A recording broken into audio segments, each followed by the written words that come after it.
وأقوياهن أحمد محمود سعيد وعمركي جوهر رئيس كدرين عليه شيء كي مالنتي شري جارين أصحاب السياسة الصومالي لان كاسيو الله حريري دان كاريمها دور شوينكا يسوق صدق كلاكاد لا يريمها سامي قيبسيجا يجودها مصير قبل كأوضل شلي أي بيشو هاي لبيه طبعا كي بيشة تضبط وهرجيس اللي جشعي إن دور شو ضل كاي كذا عضو صدق دي حسبنا أي كوهشيين قبسومي دور شو داسي وأنا كان كعدينا يا وأنا برشة وشيء يا إن أرنت هشيز كصدق ده حسب أي كوهشيين أي تهاي مد إيجا كوكوبان بل سأي سنة هين مد كوصل أي سنة أرميه دور شوين كهور تاجنا برشة ريب سومال لان قاري تبنيين مدة در وحيا هيد إن حسابت السياسة ضلكو لفقران أو أي كهلان أنتي أي مدح يسكوليتشرين أرنتا دبو فوريستا الدستور كسومالي لان أو أي بيالها قار دونيين إن ساميقو أي كهلان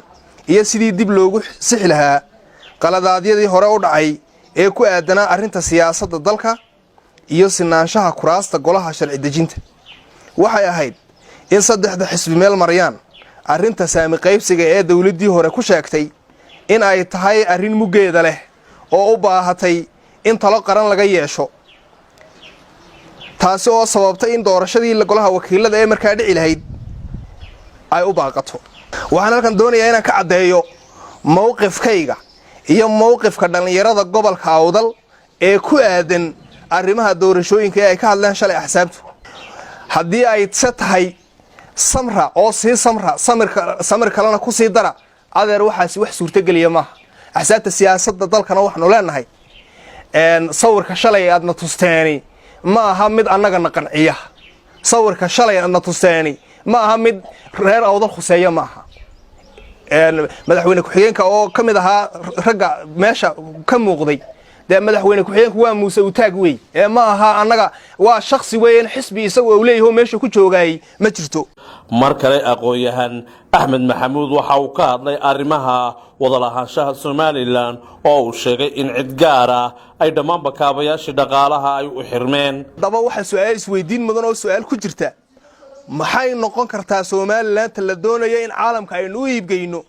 tii oo ay saddex kamid ah shantii gobol ee Soomaaliland ku heshiiyay meesha ay ka maqan yihiin haddii axsaabta siyaasaddu diyaar u tahay in Soomaaliland ahaato laba gobol oo qura adeerdayaan been la isku sheegin waxaan leeyahay war gobolka ilihiisii dhaqaale Hargeysa loo aftuubay madaar malaha oo madaarkiisa Hargeysa uu aftuuban yahay dekada malaha oo Saylic iyo Lukaya maanta waxay mudan yihiin in xaqooga ay helaan bay mudan yihiin oo dekada malaha doonyo yar oo macmala oo loo geeyo dadka waa loo quuri waayay xeebta ku gaajaysan baqtiga u xalaala maanta dekada yar furdaday yar oo ganacsatada aan awood lahayn ay wax kala soo dagaan looma ogola ee barbaray u aftuubay sideed u ogolaanaysaan in saamigii gobolkani lahaa loogu afduubo cid kale ugu dambeyntii waxa kale oo aqoonyahan Axmed Saciid Fariin digniina u diray siyaasiyiinta iyo qaybaha kala duwan ee bulshada gobolka Awdal inaynan soo horkicin arinta doorashooyinka ilaa inta xal laga gaarayo arrimaha saami qaybsiga sidoo kale waxaan cadeynaynaa cid kasta oo u ololeysa ama garab siisa ama gobolkan arrimihiisa cid u afduubta ama siyaasiyiin ha noqoto ama odayaal ha noqoto ama cid kaleba ha noqotee waxaan u aragnaa anagu dadkaasi waa dad jeeb ku jira wey dad ku jira weeyaan Hargeysa jeebkayga ku jiraan waxaanu soo dhaweynaynaa ma aha waxaanu ka qaadan doonana ma aha cidna uga habran mayno anagu odayna u daba fadhiisan mayno siyaasina u daba fadhiisan mayno masiirka qarankani waa masiir go'an muddo dheer buuna soo jiitamayay haddii maanta lagu galayo laakiinse doorashada sida oo ay cidi soo horkici doonto war maxaa Hargeysa loo qaban tii Siiraan loo qaban la doorashada golaha wakiilada maxaa hayay doorashada haddii maanta la qabanayo oo si 2005 lagu galayo muxuu Siiraan u qaban waay mu garan waayta ninka uu ololeynayo waxaad ka shaqeynaysaa taariikhda ku xisi doonta waxaad ka shaqeynaysaa burburinta qaranka dadkan iyo kumaankunkan halkan ku nool baad ka shaqeynaysaa burburintooda waxaad dayacaysaa masiirkii jiilasha soo koriyay yaayna naanays xun kugu noqon iyo barmadow oo hoos ku daba socota inaad maanta u gacanta haadiso waxa Hargeysa ka socda ugu dambeey baa qanu diraya wax garadka dhalinyarada aqoonyahanka iyo qurba joogta ku kala sugan gudaha iyo daafaha caalamka ee gobolka awdal ka soo jeeda waxaana leeyahay war gobolkan ilihiisii dhaqaale waxa loo aftuubay Hargeysa